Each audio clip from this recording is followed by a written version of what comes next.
PT2 was a rare find.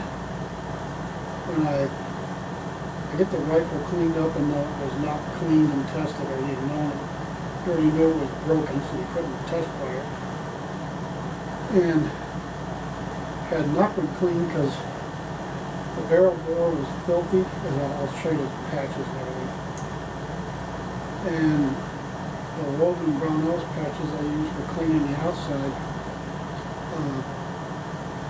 particularly the piston tube, pump tube, whatever you want to call it. I've also called the action tube, the big fat tube with the barrel and everything else mounts to.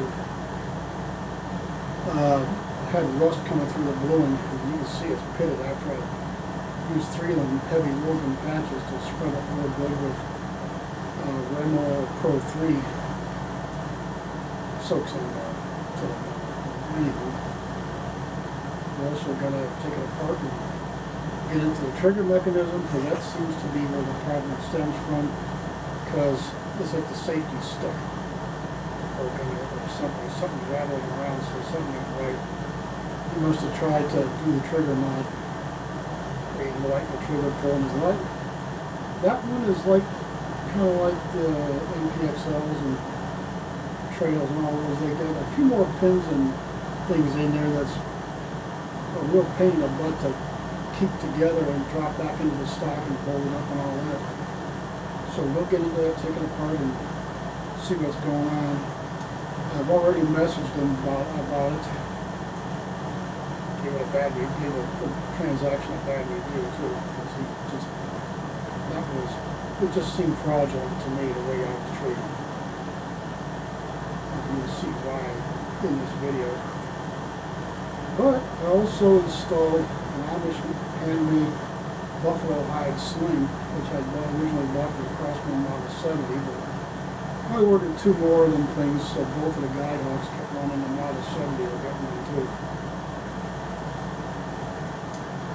And we'll get this thing going again. I know I can fix this one, I've done it before.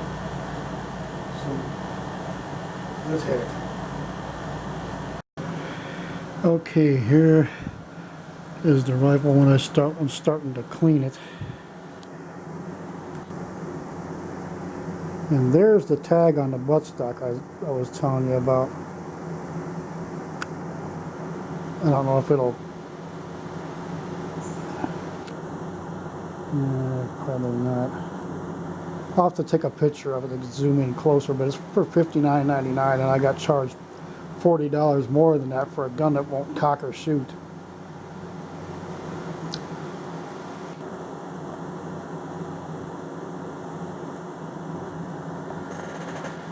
It looks pretty decent, but it just needs work in the trigger mechanism area. And he said it was cleaned and tested. Well, that's the patches I took out of the board. I ran through the board just now with Remo Pro 3 MSR. This stuff was like 5 times more penetrating than the previous one. 3 to 5 times, something like that it says. But anyway, this soaks in really good. It really got in there and dug the crud out. Left to right, up, down. That's the first one. And that's the last one. So that thing was anything but cleaned. You can see how dirty the patches are from the bore and the rifling and all that. You see thin lines there where it was going through the rifling. I use a Dewey ball bearing handled cleaning rod. I got the carpet fiber one here, but man, that thing is a lot longer. It's just about too long to comfortably use. Probably should have tried to find a shorter one. That carbon fiber shaft is kind of whippy too. This one's stainless steel and it's actually easier to use. Let me see if I can put these together and y'all can see the difference between the Dewey on the left and the Tipton on the right.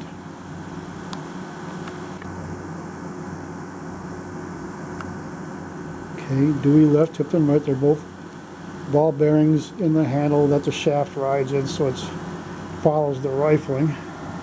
Carbon fiber on the left, stainless steel on the left. That's, they say it's nylon coated, but it's more like black paint if you want my opinion. Okay, there's the end of the stainless steel one, and the carbon fiber is, whoa, look at that.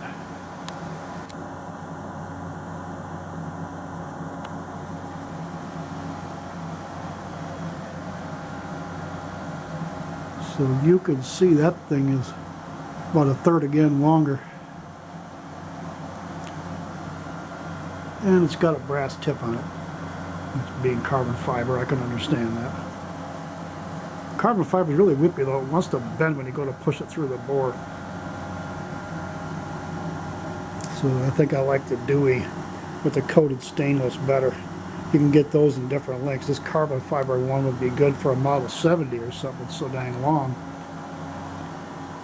Or that long barrel you see sticking up there from the Winchester 1400 CS. That's a 23, 24 inch barrel. So yeah, that big long tipped and carbon fiber one would be good for ones like that. Or the 1250 WS Winchester sitting next to it with the next longest barrel there. But anyway, here is the proof in the pudding. That the barrel bore was dirty. Oh, and I use Brownell's patches here, 7/8 inch diameter. Buy them by the 1,000 count bags, so that way you got plenty. And outside, or for the barrel bore, the 25, the 25 caliber, I use these. They're sort of light tan color woven patches. There's the size. Okay. And use these. These are thicker than these, over 10 thousandths in other words. So you put these on a 22 caliber jag, like that one there. That's a 22 caliber. See those little furrows around there? Look like machined in bushings. That's about 10 thousandths or so smaller than the barrel bore of a 22. So when you put a patch on it, about 10 thousandths thicker, so it'll fit snugly without being too snug. Well, you use these patches on that one, it fits snug on a 22 caliber bore, or 25 caliber bore, I'm sorry. So that's how you do that one. Okay, and I forgot to show you before, but here is the dirt that came off that 22 cal bore brush I used, Umarex brush, the black nylon. You can see all the dirt that brush pulled out before I got those patches filthy. And again, once again, I used Remoil Pro 3 MSR and these woven Bushnell patches, or Brownells, I'm sorry. And that is the dirt and rust I took off the barrel, but particularly the piston tube, pump tube, whatever you want to call it. The one I told you in the video that had rust coming through the bluing. Wiped a lot of it off with the Remoil Pro 3. So that's looking better.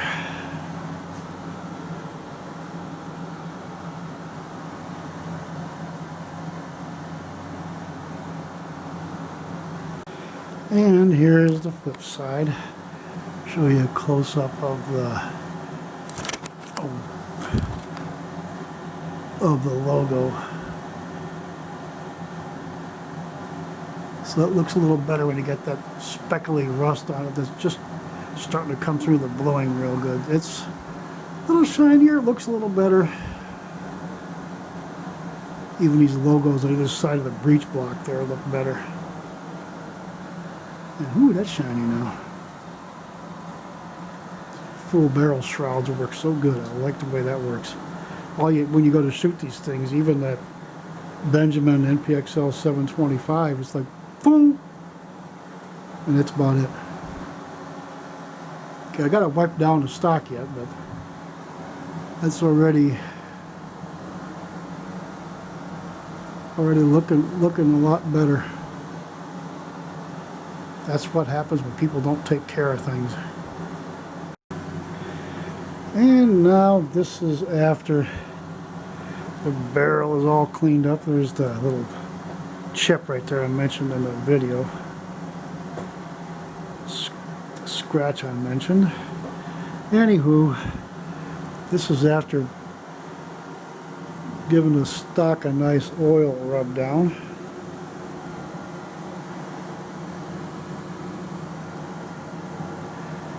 It looks lighter on video here than it does in real life with your own eye. The digital is more sensitive and kind of tricky trying to adjust the cameras where it'll stay adjusted the way to the colors the way I see them, you know. But sure looks a lot better when you clean them up. With the sheen on the forestock there.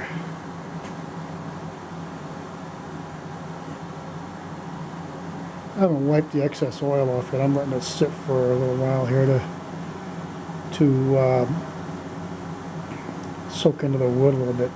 You can get more oil on it than that, and say put it in the gun butler over there and let it sit 24 hours, and then wipe off the excess.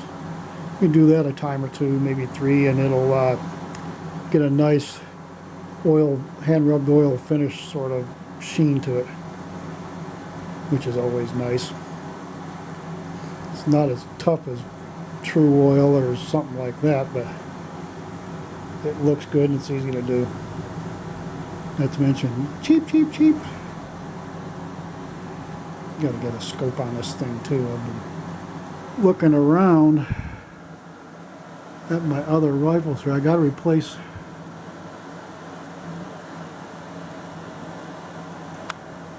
the Simmons 4x32 on my 760 Power Master Variant 1 up there with a Weaver scope like the one on the, there's a Variant 4 from 77 that Donnie Reed gave me. That was an original Weaver V22A 3-6 by 18 millimeter scope from this I bought in the 70s. I got 2 of those.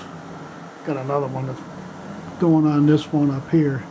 Later on when I can get up there to reach the darn thing and knock the rest of them down.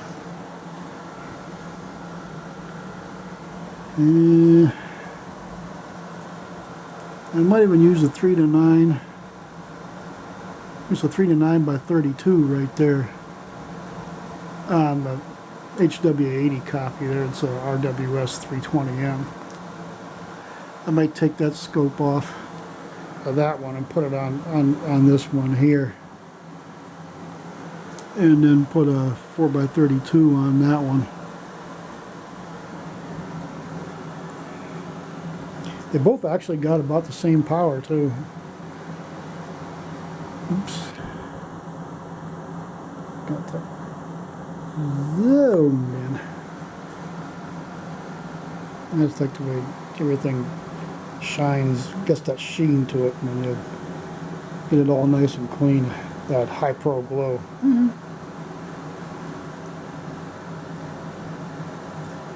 Them patches sure did come out filthy.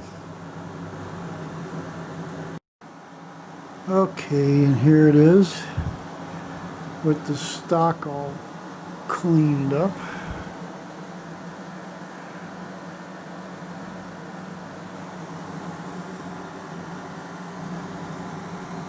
And there's the price sticker that was on it when I got it.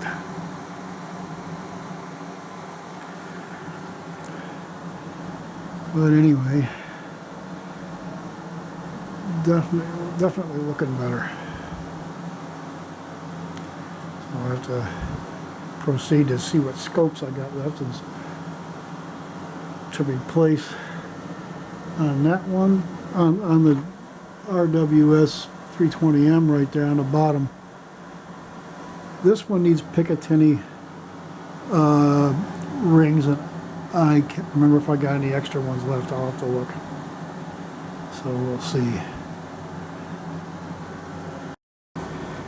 Okay, and here it is, all cleaned up with a center point 3 to 9 by 32 scope on it, which even though it's non-AO, it also has that German style mill dot on it, which I'm pretty sure this one came off the GuideHawk 177. I put a bigger scope on that one. It's one of those rifles like that. It might have been that one, I don't remember, but it came off a rifle I bought anyway, so it's been making the rounds.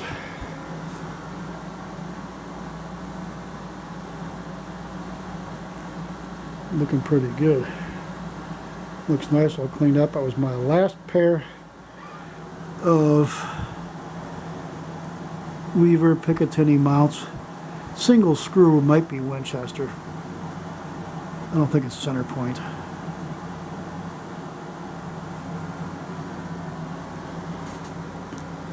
But looking real good. Okay, well, yesterday I cleaned the bore and everything, and you see how filthy the patches got. And the pump, or piston tube, pump tube, whatever you want to call it, action tube, has some pits in it from the rust I took off. And man, those woven Brownell's patches got a rusty brown color. Now I used 3 of them before I finally got that cleaned pretty well. Needs to be done a few more times, but it's getting better. But boy, that oil is looking nice on that stock. I just made the Pro 3 MSR Rem oil. I'm using that. I gotta get the rust off the metal and everything first. Pull that out real good, because it penetrates 5 times better than the old stuff, as I said. But anyway, 3 to 9 by 32 mil dot scope. That, oh, I think that came with the 177 version GuideHawk. Maybe one of the other ones. I'm pretty sure it was the other GuideHawk that one came with. So I put it on this one, traded it off. Traded it off the RWS 320M on the bottom right there. Now both of the German rifles and the Crossman 66 AB all have 4x32 scopes. The top 2 are center point. The bottom one is a no-name, maybe made by center point, because it kind of looks like those. Just not marked, save for the 4x32 on the eyepiece, but I digress. That's a nice rifle too. It's about between 900 and 1,000 feet per second on that old German rifle. But anyway, oh, here's another one I need to get a picture of.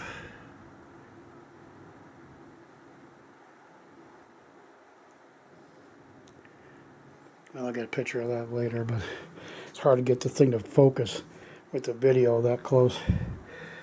And I got the Amish handmade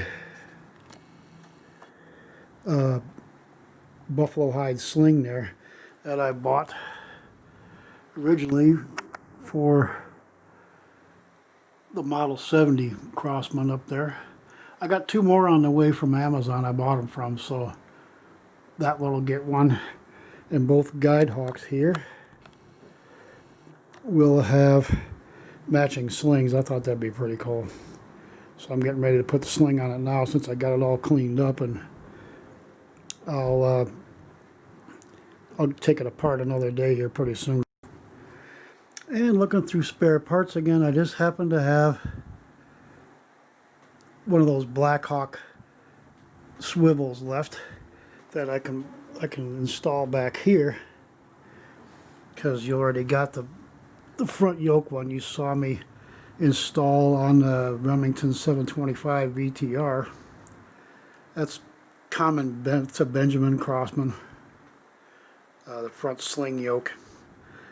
It's attached through one end of the anti-bear trap / cocking lever. If you look back at that video, you'll see how. Okay, swivel install. There's this little knob here. You screw that all the way out and then hold it kind of like this and push down, and that shaft will push. This thing will be pushed up off of that shaft, and you swivel it aside so you can put the shaft through the hole in this stud here, and then let go, and you line this back up with the shaft and let the little shaft pin go back in there, and you turn this counterclockwise to tighten it up, and boom, now have a swivel. Okay, you have this, it's like a rivet on one side with a threaded hole in it that this screw goes into. It's got a slot in there. I use my thumbnail, but you might use a good sized screwdriver.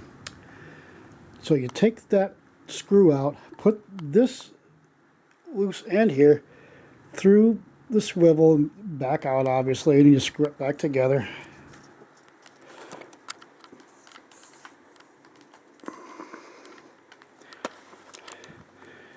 Then you slide this, the belt guide, whatever you call it, you slide it back up here to kind of cinch that up a little bit. And there you go on the butt end. Looks like antique buffalo hide, like an antique sling or something. And that's just the way the Amish make these things.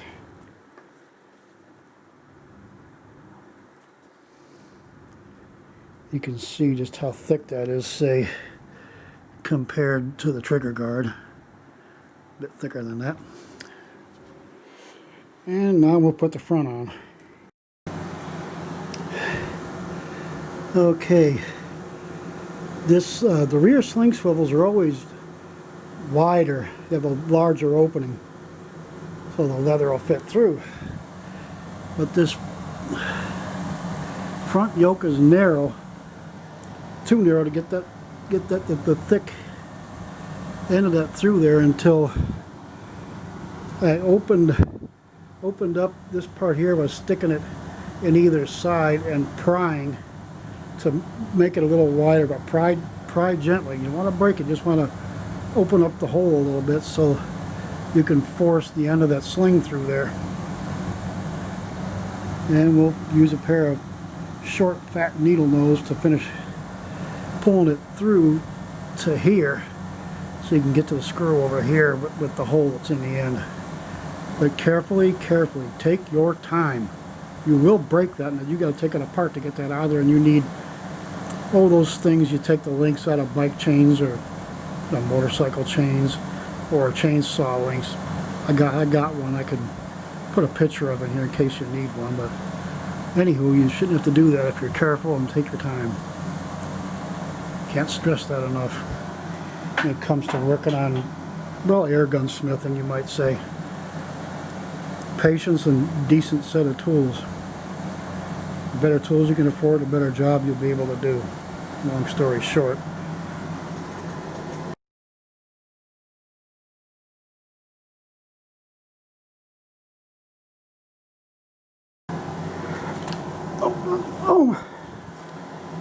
Okay, see if I can bounce the camera to show you this. You got to basically hold that. You see how that's a little crooked right there, where you pull on either side. It kind of goes crooked this way and crooked that way, back and forth, and you're wiggling it through, and so you can line up. I just can't do this with one hand. So you can line up that hole with this thing to put the screw back in. And here we have the finished product.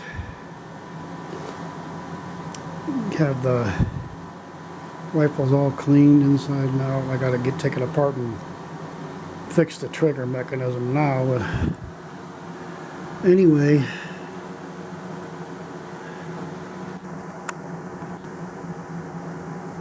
here we have Sling installed. I like that being Amish handmade buffalo hide sling. That's pretty neat. Pretty thick though.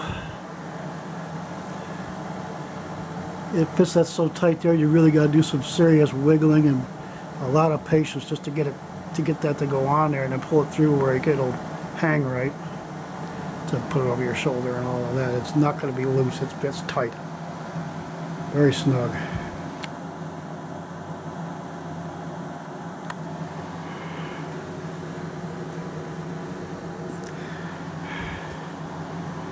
But anywho,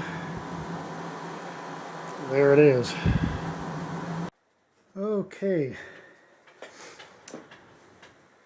let's get this thing apart and see what we shall see.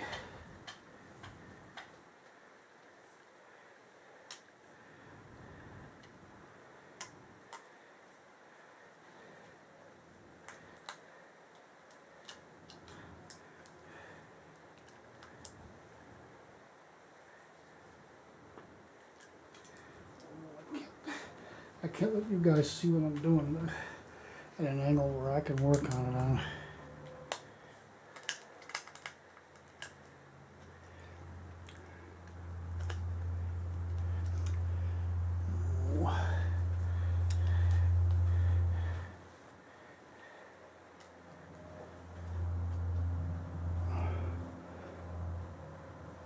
Boy, is that tight.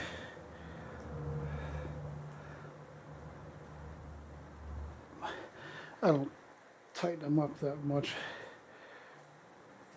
I tighten them by hand. I don't use air tools or electric tools or anything like we did at the Ford plant. You can hog on it too easy and get it locked in there where you never get it out. Oops.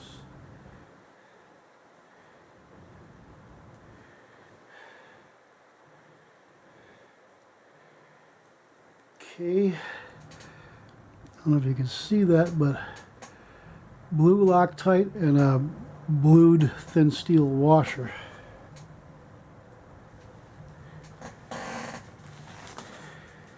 Always have a bag to put the parts in. So let's just do that first before we...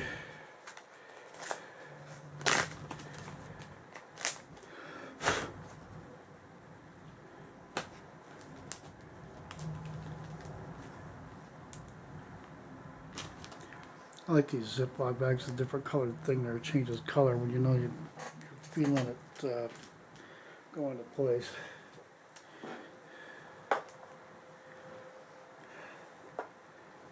Can't wait to get this thing shooting. That'll make a good small game rifle.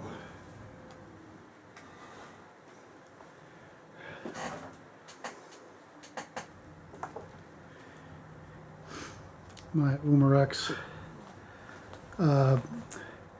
That flexible thing you clean the barrel with. It's also a tool handle for 6 of these little driver bits they give you.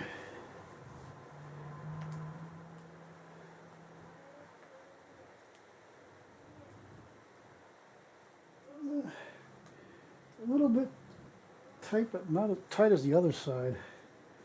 Somebody gorillaed this one. That's the two things I always told the workers under me at the Ford plant. I was a foreman. Is with those pneumatic tools or the computer controlled electric ones, don't hog on it and don't get it too tight. And always hand start them first when you're working with alloy, or in this case, nice. Okay, you can nice rifle. Here you can see the blue Loctite. Got that washer out of there. Come on. Okay.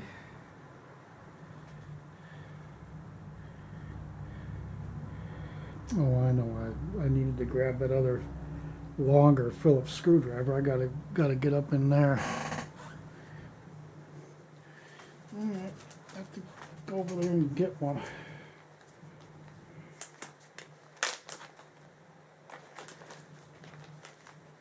over in the shorter shelf over there, I got a, looks like a old refrigerator tray at the bottom to put tools in that I most commonly use in here. And some shipping boxes. I'll always save certain sizes of those so that I can have something to put all those little hand tools and junk in. Okay, see if that size works for this the screw back here.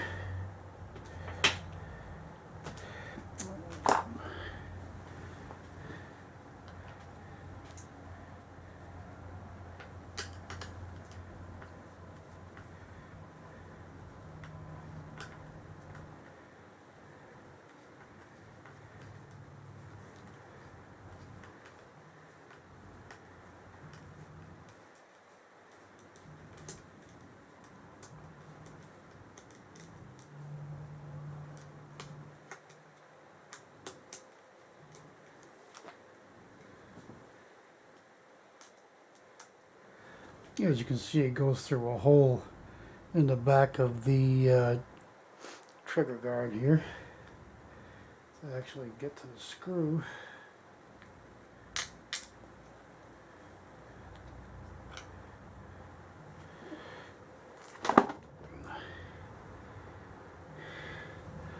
And that's it. That's when it goes through the back of the trigger guard, and it's that block behind the trigger mechanism.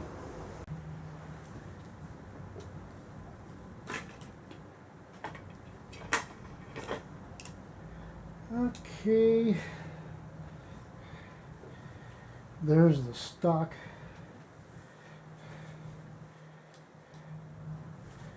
And good thing I have a quick disconnect on this one, that way I can leave that on the barrel, because the one I put through the barrel yoke part is just too hard to get in and out.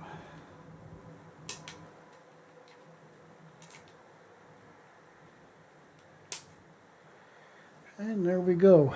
Got that all out of there.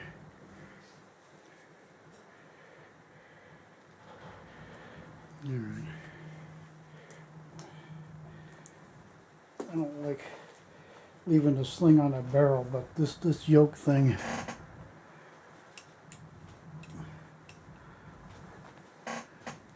this yoke part here, I had to push that through with a screwdriver and pull it through with a pair of needle nose pliers. That's very hard to get in and out.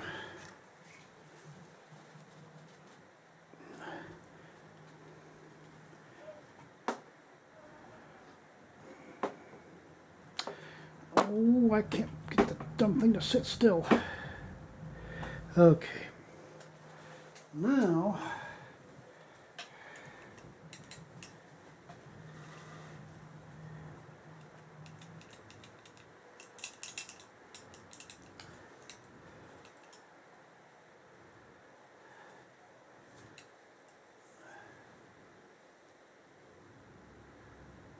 well, everything's connected now.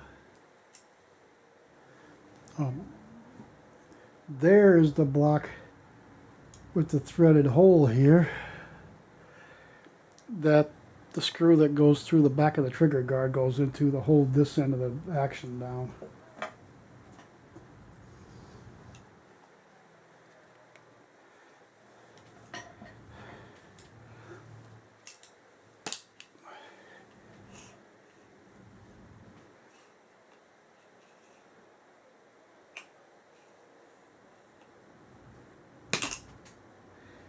Ow!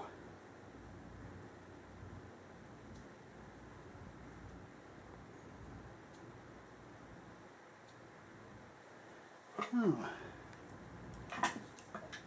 I'll have to check the parts diagram. There's a hole here. It looks like there's a screw missing. I couldn't swear to it. I don't remember all the details. I'll have to take a look at that and we'll see. It's all put together, but it's not it's basically not connected to the piston. I can see the rod for the rammer, but I don't see the piston. That this part is supposed to be hooked into a notch in the piston so it can push the piston back and forth.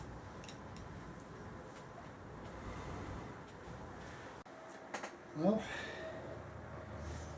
that's it for part 2. I'm up to about 37, 38 minutes now. I'm trying to keep the length of these videos down. Next time, now that we've got it apart, we'll have to take it apart, clean the piston tube out, see if we can pull that piston back out of there, and at least enough to where I can find the notch in the piston that little thing on the end of the cocking lever, anti-bear trap lever, that sticks out like that, goes in there like this so it can push the piston back and forth and see what's the matter with the safety and the trigger mechanism that's got that thing locked up. Doesn't want to release it, it seems. It's got a little bit of pull right where it comes up against the second stage. It's locked. So we'll have to figure that out next time. But this thing is going to work again. It's in very good condition, as you saw. The parts aren't beat up or nothing inside. It looks really nice. Somebody just goofed something up. I don't know. They must have tried to fix something to do with the trigger and pulled that anti-bear trap lever out of there, and then wound up moving the piston and didn't get it lined up. And they got the piston pushed so far up in there, you got to take it apart and push the piston back to where you can, or like one of my buddies said, might need a new that gas strut thing in there. Might need to replace that. In which case I could put one in that's just got just a couple pounds more pressure, if that's possible, and be able to get this thing working the way it's supposed to again. I'm dying to use that for a small game rifle, because with that shrouded barrel they don't make a lot of noise. But be that as it may, got it apart, we're narrowing down what the problem is. So, good Lord willing, the creeks don't rise. We'll see you again. And don't forget to keep your gun oiled, your powder dry.